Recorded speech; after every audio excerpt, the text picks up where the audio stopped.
Okay, so we're a little bit out of breath because we just finished 8 times 200, and I have my protein shake, of course. I talked a little bit earlier in another video about how I always have my protein shake handy so that I can drink it when I'm still breathing hard. That's when your cells are most open to absorbing protein. So I'm gonna take one more sip and then I'll talk.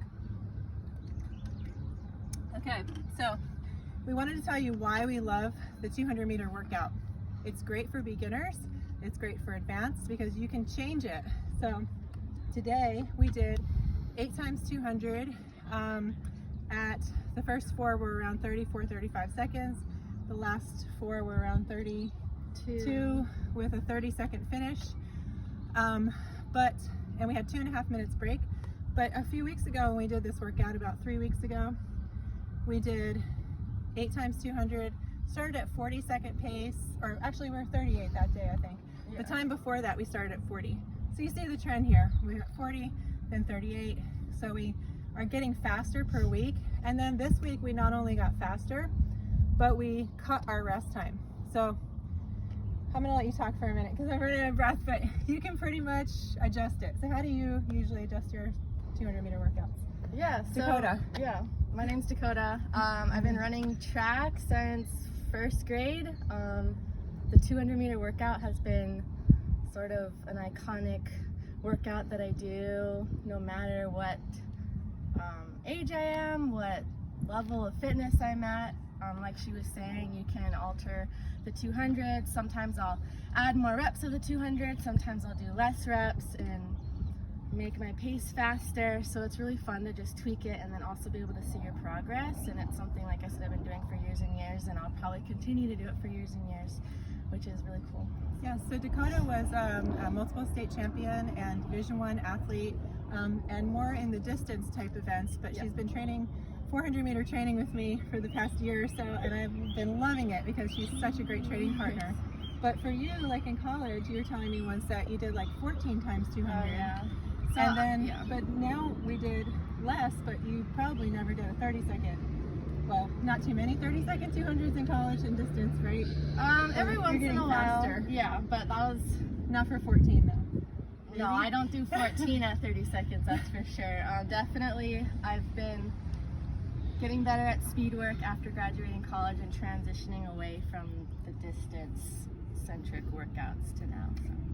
Yeah, 14. Woo, that's crazy. 14, never again.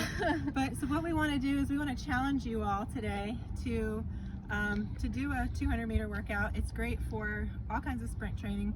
If you're a fast sprinter, it's a great workout. If you're a 400-meter sprinter, it's a great workout. Even if you're training for a marathon or 5K or something like that, in order to get that speed work in, that kick, this is also a great workout. So we'd like to challenge you to do 10 times 200, or if you can only do 8, that's fine, 8 times 200.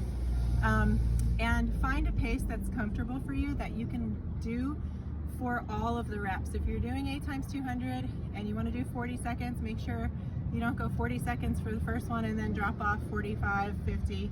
I'd rather you just start at 45 or 50 and keep the pace. So see how many you can do at what pace, and then repeat that workout again in a couple weeks, either 2 to 4 weeks. So we want to challenge you to do an 8 times 200. I'd say start off taking 3 minutes rest, wouldn't you say? Which is roughly what it takes for you to walk 200 meters back. So it should be about 3 minutes. We always like timed rest better than walking distance rest because people take a lot of different. Yeah, you can. Sprinters can tend to shuffle their feet pretty slowly. It's easier if you just give them the distance. Time it so that way it's consistent. Yeah. Right. And I have a cheap watch from Walmart because I am very anti Wi-Fi on your body, especially as you work out, but always. So never put your phone on your body or anything like that. No Fitbits, nothing with Wi-Fi. This is a very cheap watch from Walmart. We just time it. I say ready, set, go. We go. And then at the 100-meter mark, I just glance. I tell everybody what pace we're on. Then we know for the second 100 what to do. So for instance, on this last one, we did 30 seconds. We're at 15 at the 100. We kept the pace through the next for 15. Now, sometimes you want to be like a second ahead of your pace.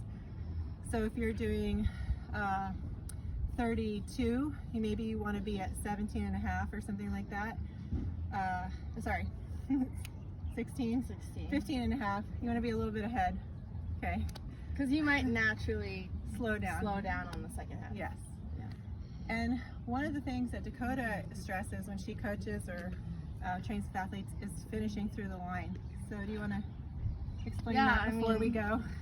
Obviously, you want to be able to finish through the line. You don't want to sell yourself short of your workout. And then also when it comes to if you want to race one day, that could be the difference between a win or a loss if you're pulling up like a couple meters before the line. So just finishing through, you feel proud of yourself if you go all the way through the line. And like Cynthia was saying before, if you kind of look beyond the finish line and just know and like aim for that instead of the actual line, you'll definitely make sure you're going all the way through. Right, so look 10 meters ahead of the finish line and pretend that's your finish line, and have a nice open form and finish through the line with good form instead of slowing down and stopping before the line. A lot of people do that. You don't want slacking at the finish. So we challenge you, 8 to 10 times 200, 3 minutes rest, consistent pace. Let us know how you do, and we'll keep you posted on our progress as well. Aloha.